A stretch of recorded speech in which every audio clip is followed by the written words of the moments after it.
All right, what better time to be talking about rice than a time like this? Like this, exactly. Yuletide season when rice is the major feature. Although you made pounded yam on Christmas Day. Absolutely. Pounded yam, afang with a goosey. Don't go there. And, the rest of go them. there.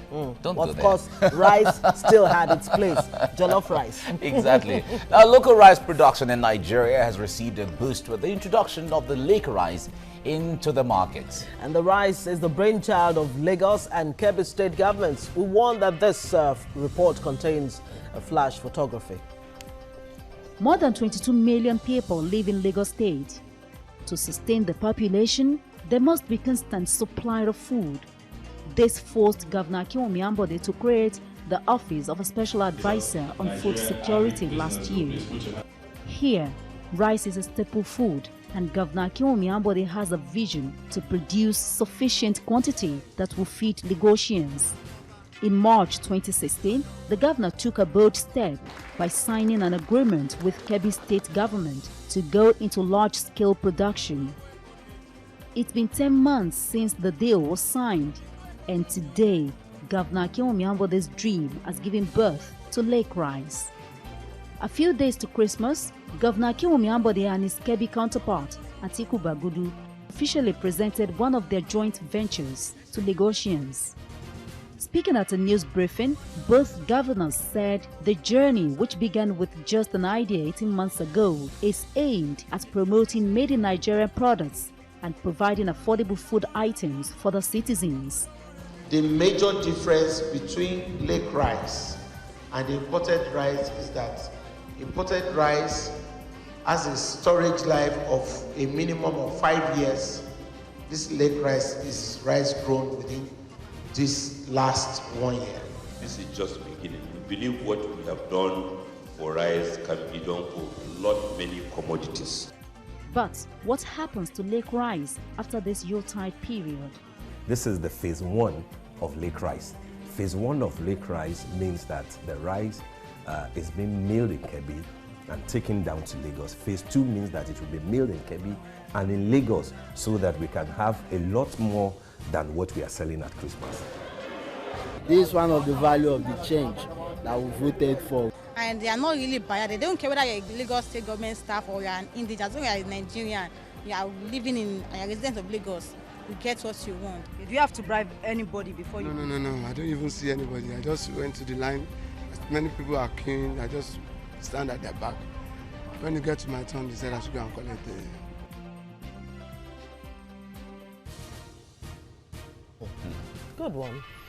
I can't wait to touch that rice, though, and find out exactly how different it is from this imported ones that we've been relying on for too long. It's made in Nigeria. Absolutely, and it's so good to know. And the real question is, how sustainable is it? That's the question that's on the lips of so many people. Well, we're joined now by agriculture consultant, African farmer Mogaji. Good morning and compliments of the season to you. Good morning, compliments to you. I wonder how excited you are about this lake rice that is so appropriately named. Well, I'm excited because of the initiative taken by Governor Ambode. It's really commendable because at the end of the day, if you have a governor who is proactive in looking at food security in the state, it goes a very long way. And Lagos always champions initiatives that other states follow. So for me, it's a trigger, and the ripple effect is going to cut across different value chains. So I'm excited. All right, when it comes to the number or the volume of the businesses that will get along, the marketing side of things, the rebagging side of things, how much of benefits, how much of Lagosians and those who are directly involved are benefiting from this, from your perspective and analysis? Well, for now, it's going to be a fraction because it's just starting. However, I'm more concerned about the sustainability. But across the value chain, the bags, the uneducated youths who would load it, the ropes, distribution, network marketing, the value chain goes on and on. But most importantly is the people who are likely to go to bed with food now, as against not having food. You know, the pricing also makes a lot of sense. All over the world, most of the countries we buy rice and other products from, they subsidize the agriculture, either in production or in marketing or in purchase, you know. But so we're having true picture because the media is really watching and finding out what's happening. All right, let's bring in our other guest, Solabunmi Adeniyi, who is joining us via Skype from Ekiti. Good morning to you. Hello, Shola, you can confirm that you can hear us? Yes, good morning. Okay, good morning. Good. So now I wonder if the people of Ekiti are envious of Kebbi State for going into this kind of really exciting collaboration with Kebbi in producing lake rice. Would you be hoping to have that kind of collaboration in Ekiti? Yes, actually, Ekiti also are very also good in rice production. I envisage the government of Ekiti to start looking at something like this. The lake rice is not even enough for people in Lagos State. So I don't think people in Ekiti knows anything about lake rice in terms of seeing the product here. So Ekiti should also start looking at how to brand Igbimo rice and empower people, majorly the youth around us, to understudy the whole partnership and replicate the same thing. I think the lake issue, the Lagos and the Kebbi issue, has actually opened the eyes of everyone, and I think each state should start looking at different things they can do. Not only in rice production, the moment we are able to bring down our import portfolio in terms of rice, in terms of flour, in terms of poultry and fish, I think we are going to be great in this country. So Ekiti is good for rice. Ekiti is also good for some other things that we import into the country. It's not a hard thing to do. It's a relationship that can kick into, or any partnership or package that can kick up within a year. All right, Shola, someone said that actually the power to bring tangible development in our society, be it agriculture, be it economy, it's really in the hands of state government, not even the federal government, because the federal government is really far away. Now we're seeing this. There are lots and lots and lots of talks about agriculture, diversifying the economy, you know, and so on. Now, this is being brought to fruition by state governments. Now, when it comes to the power to make a difference, how do you assess states taking the front, the driver's seat in this? Thank you very much. It's actually a true one. It's a state is a bit closer. They know what is going on with their people than in the federal package. Now, when you talk about state, I think it's just a misplace of priority in some issues. You know, one thing about agriculture is sustainable. Agriculture is not a get-rich-quick package like other things that each of those states will not put their money into. And unfortunately, we, the populace too, are not really helping, because most of the time we want to see things like we want to see roads being fixed, we want to see some things that are not really sustainable. Presently in Ekiti, there is this talk that, okay, there is a project the government is going on with now that is not really what they should be doing. But maybe because people are clamoring for what, you know, they can't what you do based on what they can see. How many roads, this and that. No. In terms of agriculture, you can pump a lot of money into agriculture and you will not even get anything to show in the first two years. It depends on what you are doing. But it's sustainable. It can actually help with unemployment, and it can help with food security. Now, what state can do is they should first of all understand that they should do the SWOT analysis. Ekiti State, for example, I will use Ekiti now, for example, should sit down and say, okay, what do we have that we can sell out? Kebbi has the manpower, Kebbi has the land, and Kebbi has the technical know-how. That is why Lagos State brings in the fund and some other things to make this lake thing a reality. So each and every one of those states adds something that is unique to them that they can bring on the table. So if you cannot do it alone, you can partner. And partner can be as huge as even 10 states or Southwest. You know, there are a lot of things. So the issue is the government of the day should really understand what they want to do, then inform the state or the people in your state. Let them know the things you want to do, show them the positive results. Okay, it's not coming out now, but if we relax and follow this thing through, in a couple of months or year, this and this and this we want to get. For example, let me digress a little bit, please. Okay, sorry, before we allow you to do that, we have to take a quick break at this point. When we return, of course, we'll allow you to make your point, and we have our guest in the studio. Stay with us.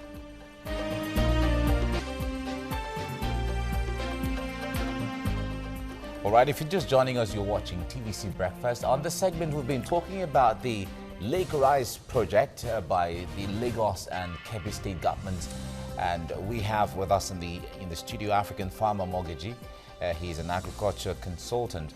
We have also from Ekiti State, a farmer joining us on Skype, Solabunmi Adeniyi. Now, Shola, before we went on break, you were giving us a point, and you were about digressing small.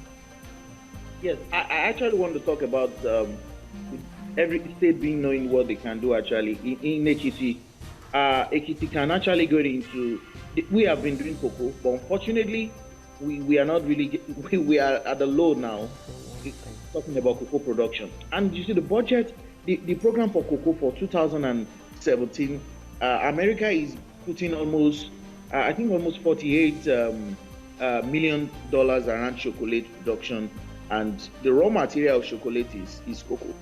So if a governor of it can just sit down and say, okay, in a couple of 1 year, we want to start giving out seedlings, empower, train the young people, young ones, the women, train them, give them seedlings, give them all the inputs to do cocoa, majorly the hybrid cocoa seed. All right, let's come back to the studio here where Mogaji, African farmer Mogaji, is right here. Now, I spoke with some farmers, you know, to find out exactly what they felt about this collaboration between Lagos State and Kebbi. A few of them have reservations as to how a state government or two or whatever the number is can actually sustain this kind of project. They are saying, at least from their comments, that it should have been driven by farmers themselves. Maybe get the state government actually empower farmers or agro-businessmen to actually be the driving force of this particular project. Would you be on the same page with them? Yes, I've done quite a bit in the last few 10 years plus. I've been part of turnaround management of many big organizations in the agricultural value chain, and I know it's not sustainable for two governments to engage in a partnership and have it beyond 5 years. Why? Because government staffs are not trained on entrepreneurship. The real thing that happens in the field, they can't sustain it. So it's supposed to be that they initiate it, bring in the local private sector professionals like farmers, agribusinesses in the value chain to take it up. Yes, they can do the opening and the first thing, because you see, it's not sustainable to be subsidizing finished products. It's not. Economics-wise, it's not. So at the beginning, yes. But when the scale goes up, if you're subsidizing by 3,000–4,000 per bag, then if you multiply it by maybe 1 million bags, it shows it will come back to like oil. Okay, that is not sustainable, and the subsidy is building up and building up. So it's not sustainable for two governments to do it together. They're supposed to bring in private sector, show the private sector businessmen that, okay, we are supporting this, we have the political will, and we are driving it, these are our goals, come in. And they bring in the funds. So it's mostly supposed to be farmer focused. Okay. And if it's not farmer focused, 3 years, maximum 3 years, you would have issues, and you have the governors have to put in money to sustain it because of the publicity that has gone ahead. And most importantly for me, for any of this initiative to be sustained, you need Nigerians or Africans, not foreigners. Because what we've seen happened over the years, many of the previously big companies that have gone down, is that they bring in foreigners, they'll give the foreigners everything and anything they want to bring them here. But sustaining them will be a challenge. And so at the end of the day, 3-5 years, they will have to, let them go.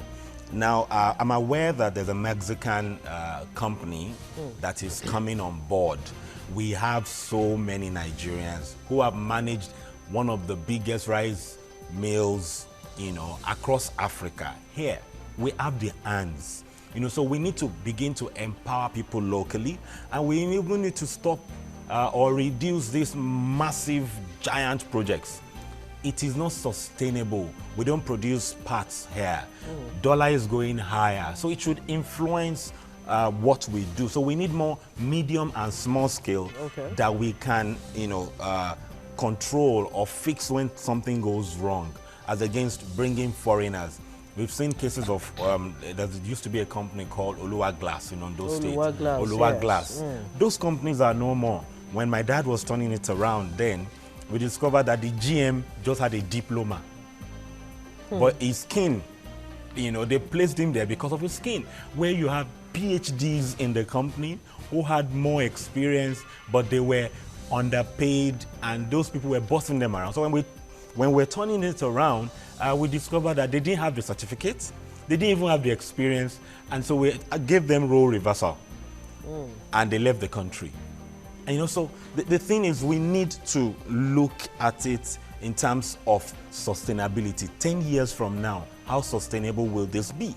And so we need to use our hands, the professionals that foreigners come to pick from here and give them everything they need. We need to, pay attention to our professionals here and only put controls. Really, the truth is we have challenges when we have a lot of local hands running these kind of big projects. But controls, when you put controls, fortunately the governor understands control. That's what he does for a living. So once we put the controls there, nothing is not achievable once you put controls. Okay, let's get to Shola in here. We're talking about getting locals involved in this because the federal government has been talking about Made in Nigeria. Made in Nigeria is not just the product, but even the people themselves, getting them involved in all of this. When we talk about this project between Lagos and Kebbi State, I remember having you on the program sometime, and you have concerns as to what role local farmers or Nigerian farmers or even Lagos State farmers have to play in all of this. Now, talk to us about the concern you have. What role, much more role, can African farmers have in the project? Yeah, thank you very much. I think local farmers are should in terms of from the production to the processing and packaging. There's nothing big in this. All these things handle. We have other private rice productions companies in Nigeria. So I think since it's a state package, it has to include, it has to be 50-50. That was what I said there. That what is Lagos getting out of this? Because they are the ones now selling the product. Now, in the area of technical know-how, are you planning to continue this relationship? Okay, what happens, you have to just do your plan A, plan B, and plan C thing. Okay. Right, we're having connection issues in there from Ekiti State, Shola. All right, while we're trying to reconnect with Shola there, of course, you will respond to that. But let's, tell you more about this staple food called rice. But maybe before we get to that, back to you. The logistics of growing it in Kebbi and milling in Lagos. How does that, come to? Well, it's going to have a huge challenge in terms of sustainability. The rule of thumb is you move your equipment closest to raw material.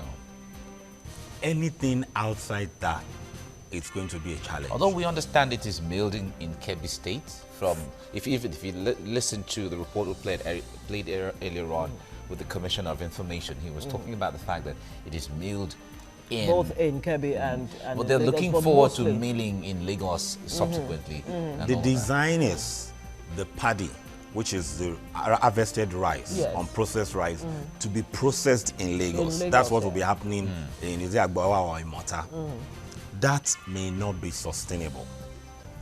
The first batch now, because of time, and one thing I celebrate the governor for is trying to keep to his word. To say, okay, we will sell at this price, so we can't bring paddy now, but we can bring finished rice. You see, the good thing about that is if we have people at Elmwood Affairs who do what it takes to keep to their words, we will get things going. So they will process now, they bring finished product, but subsequently the plan, except it has changed, is to begin to process in Lagos. And a lot of issues will come in that logistics.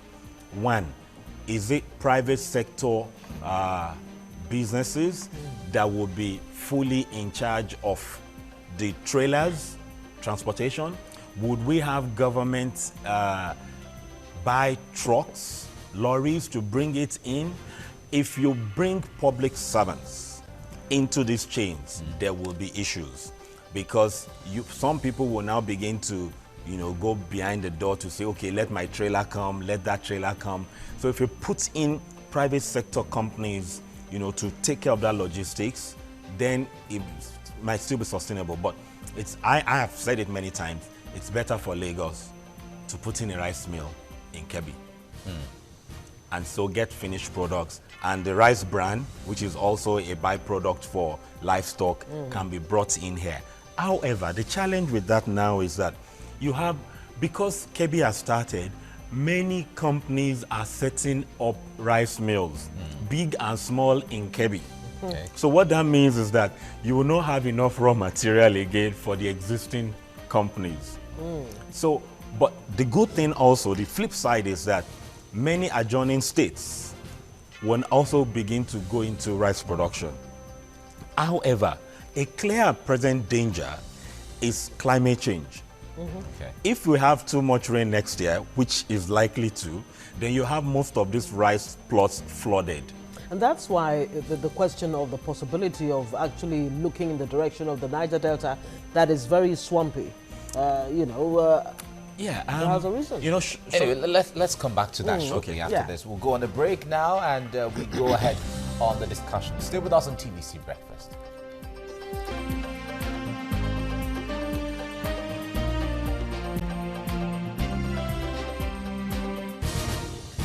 Right, if you're just joining us, you're watching TVC Breakfast. We're discussing the Lake Rice project between Lagos and the Kebbi state government. And we've been looking at this. We have African farmer Mogaji with us in the studio. We also had Solabunmi Adeniyi with us on Skype from Ekiti State. Now, you were making a point before we went on break, because you asked a question earlier. Yes. We're talking about the logistics of getting the rice from Kebbi to Lagos. Yes. And how sustainable that is. It's not sustainable. All factories, and I always put Dangote, who is the leading, in fact, in terms of industries, you always cite your factory in the middle of raw materials. Basic economics, location of industry. Yes, location. So if it's too far, your logistics will be high. They will load once, offload twice, and you open a window for a lot of malpractices to go on. So it's better to come and sell finished products here.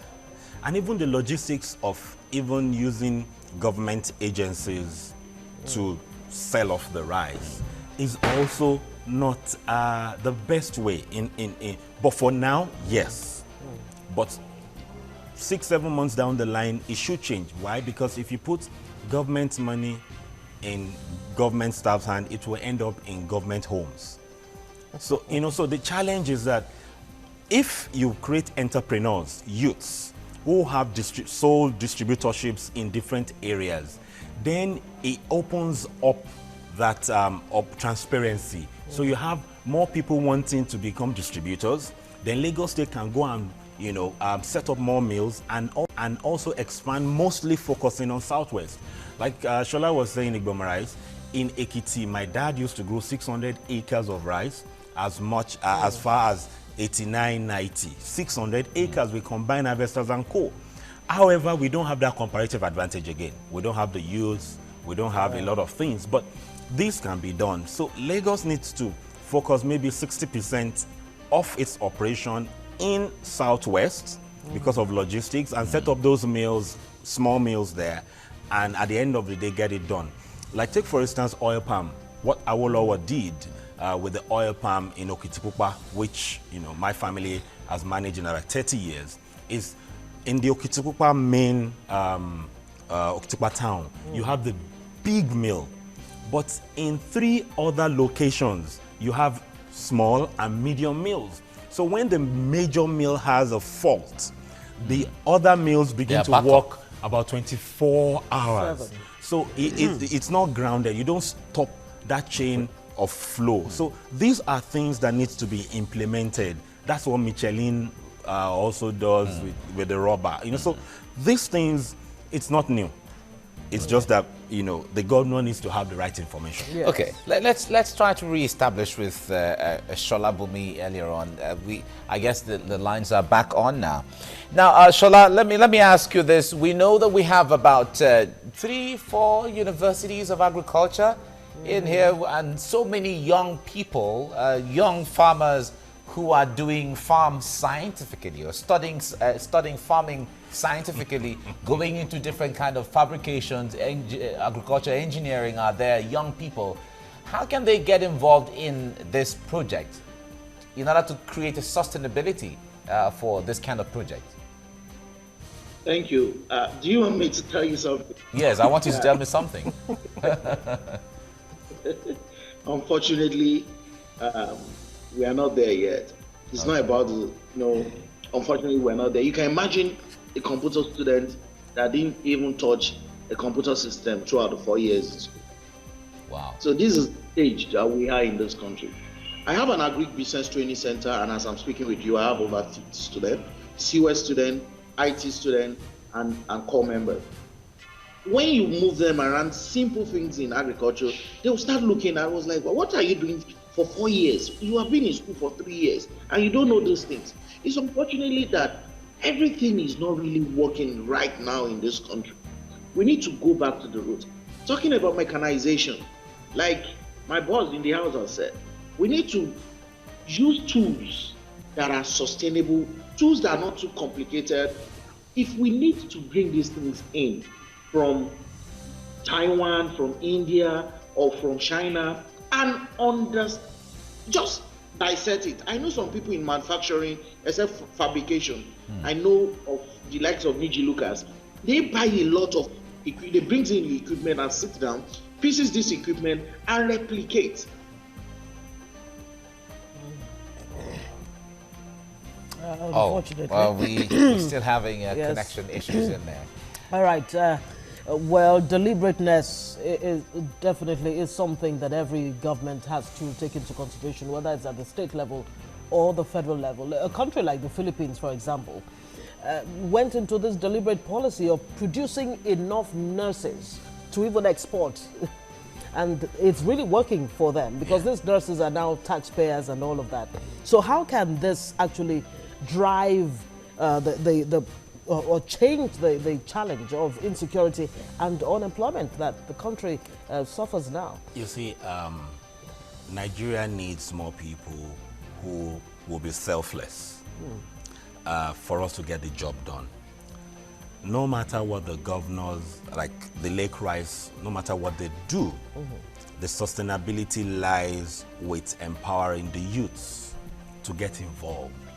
Now, so the challenge now is, like Shola mentioned, is setting up an agribusiness school, which I'm also doing this year. Okay. You know, we need to coach, we need to mentor, we need to retrain these people. I'm build capacity. Build capacity, you know, and it's not government that will do that. It's private sector funded or supported by government.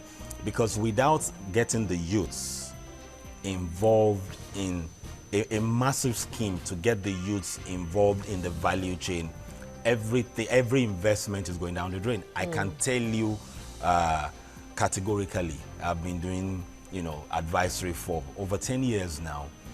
If you go and set up a farm now in terms of production, you don't have the capacity, the human capacity in terms of staff to match up with your expectation, with the feasibility written for you. So there's going to be that huge gap there. And that's what have been the challenge. People are investing hugely in agriculture, but get a graduate. And it's not the fault of the graduate. It's the information given. There are institutions, universities of agriculture or departments of agriculture, that is not more than 200 meters. That's the only exposure, that's a NEPA pole distance. That's the only exposure the student has in a 5-year course studying agriculture. Wow. And so when the student comes out, what would he know? They know a lot of theory, especially the universities, except for University of Agriculture, Umudike. They have lecturers who have practical backgrounds, and most of the lecturers have gone to colleges of agriculture. The colleges you have one in Makurdi too. Yeah, Makurdi College of Agriculture, Akure. Abeokuta doesn't. He has the University of Agriculture. Most of the lecturers who are sound, both in practical and theory, have a background of going to the colleges of agriculture. Because take for instance an ND holder. I went to a college of agriculture. You know, the ND holder in the first 1 year plants and manages and harvests minimum of 8 to 10 crops. You plant it yourself, you do everything. By the time you're finishing year 1, you know everything about it, as against a university graduate. You know, so we need to bring in more technical hands. We need to equip the colleges of agriculture. The lands are there, the lecturers are there, and most of the lecturers from the colleges of agriculture actually went to colleges of agriculture. You know, so we need a deliberate policy to say, okay, fine, 2 things. We will give scholarships, free education if you're going into agriculture, empower the colleges of agriculture and the universities of agriculture, put in a more training curriculum for the university graduates. They will think more, you know, they are more strategic and cool, but when it gets to get the job done, most university graduates can't get the job done. Wow. All right, we have Shola back again on Skype. Shola, we've been having issues with your connectivity, but I think we have you back on now. You were giving us a point when I was asking questions as to how we can get students from universities of agriculture, and African Farmer just talked about the colleges of agriculture as well, getting students from there to be involved. Yes, I think the college is practical because you get your hands dirty when you go to college, and you have to also, after your year 1, you also go for your programs that also send you into different farms for you to also do some practical. When you talk about college of agriculture, yes, I give it to them. When you talk about university, they should be more involved in developmental aspect of agriculture, maybe in management aspect, the business aspect. But when it's practical, most things don't happen in the university in Nigeria. But majorly, the major thing I think is something like what the winners is doing presently, like giving scholarship to agri students.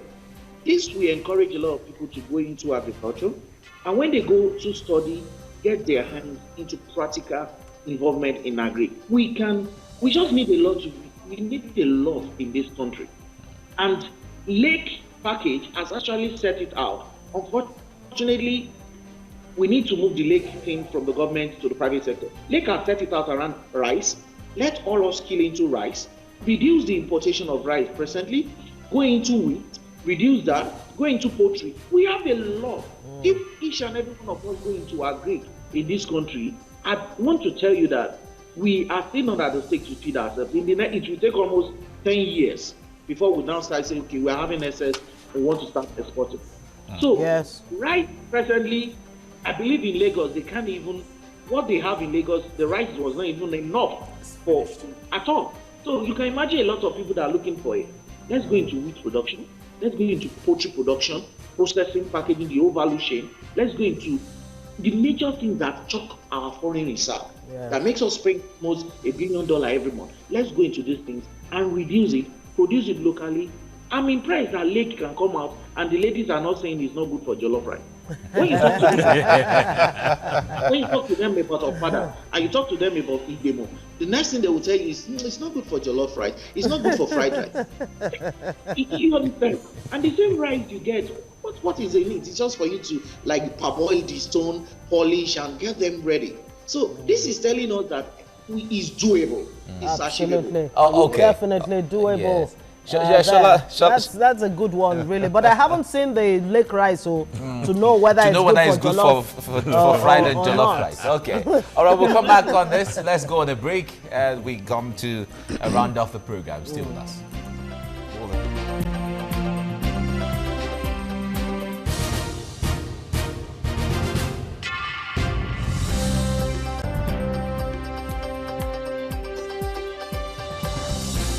Right, if you're just joining us, you're watching TVC Breakfast. We've been discussing the Lake Rice project between Lagos State and Kebbi State.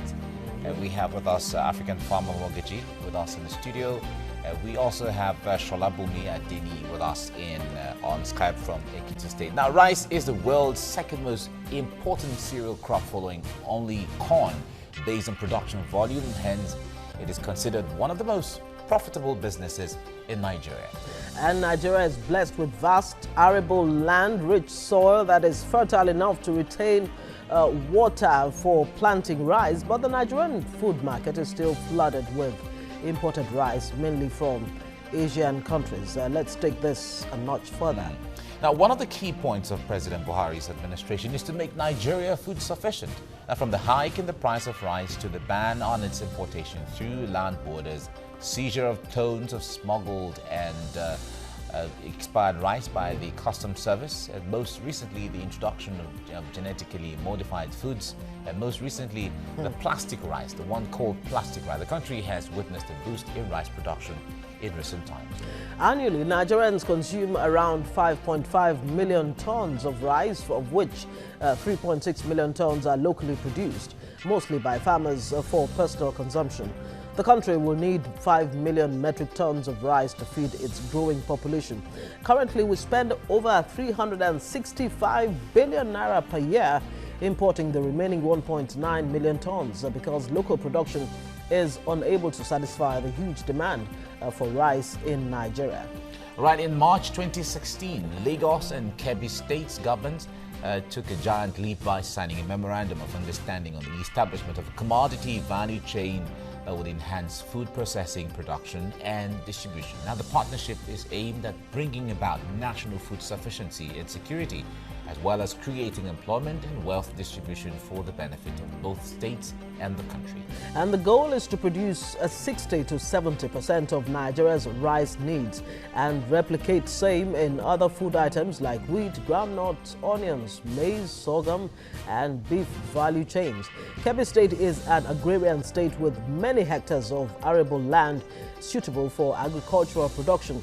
It is also a haven for rice millers from different parts of Nigeria and neighboring countries, while Lagos State is one of the major consumers of agricultural produce and has the adequate industrial and economic potentials to drive the partnership. Mike, I actually heard that Lagos State alone consumes about 50% of Nigeria's food needs.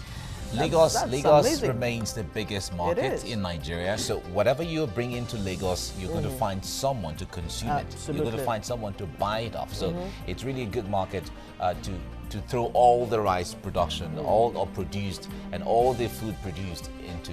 Now, the baby of this partnership is the Lagos and Kebbi rice known as Lake Rice, which is cut from the acronym is got from their names. Now, the rice which is launched for sale in different parts of Lagos at affordable price for the Yuletide.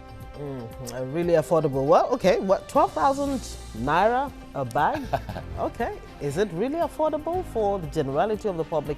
Of course, comparing it, when you compare with other what obtains now, but lake rice is packaged in 50 kilogram, 25 kilograms, and 10 kilogram bags, sold at 12,000 naira, 6,000 naira, and 2,500 naira respectively, which is more obviously a lot cheaper than the imported rice, sold for between 18,000 and 25,000 naira. Wow.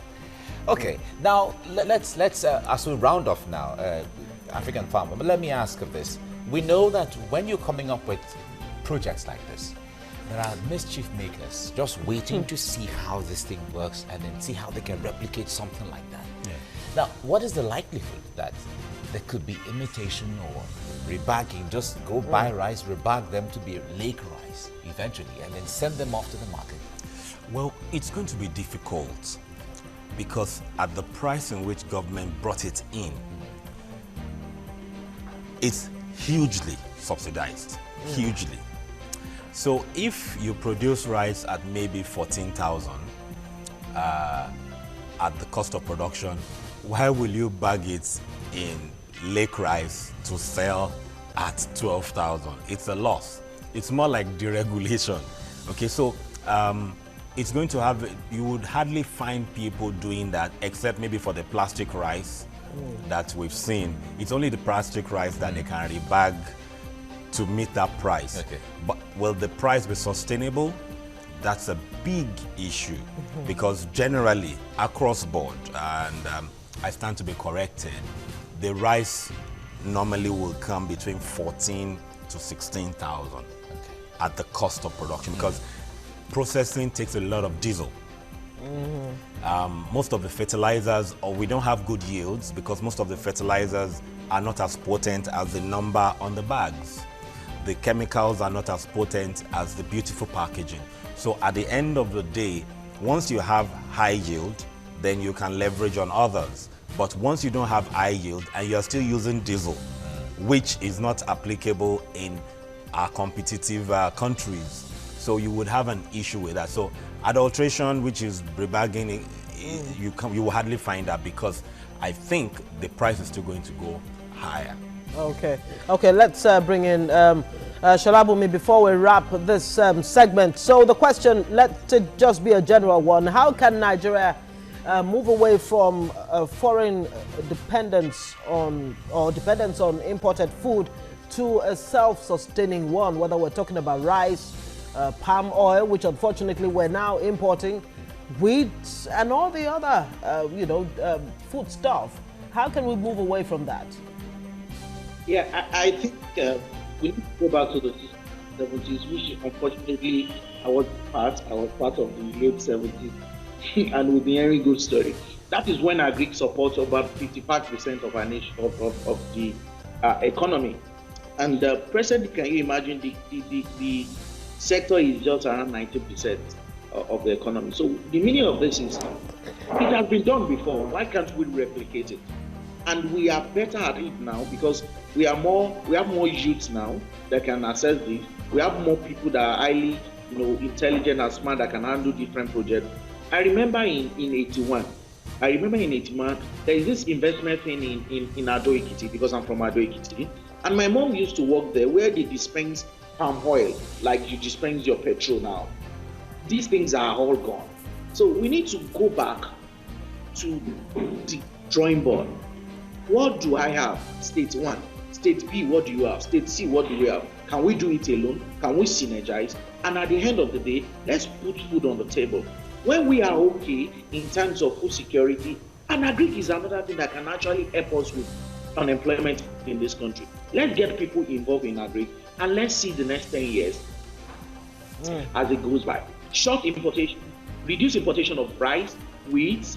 Unfortunately, we are talking about rice now. We have issue around maize. We have issue around most of these things, maybe because most people don't use them. It's the poultry sector, livestock sector that will tell you what they are going through to get maize. So I want to tell you, everything is almost down.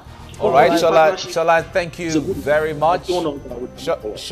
Solabunmi, thank you very much for your analysis. That's too much time can permit us right now. But we must thank you for joining us on Skype from Ekiti State. And African Farmer, thank you very much for coming this morning. Thank you so much. You're welcome. It's really nice having you around. Thank you. We'll go on the break briefly, and when we come back, we'll be going into our talk time. Stay with us on TVC Breakfast.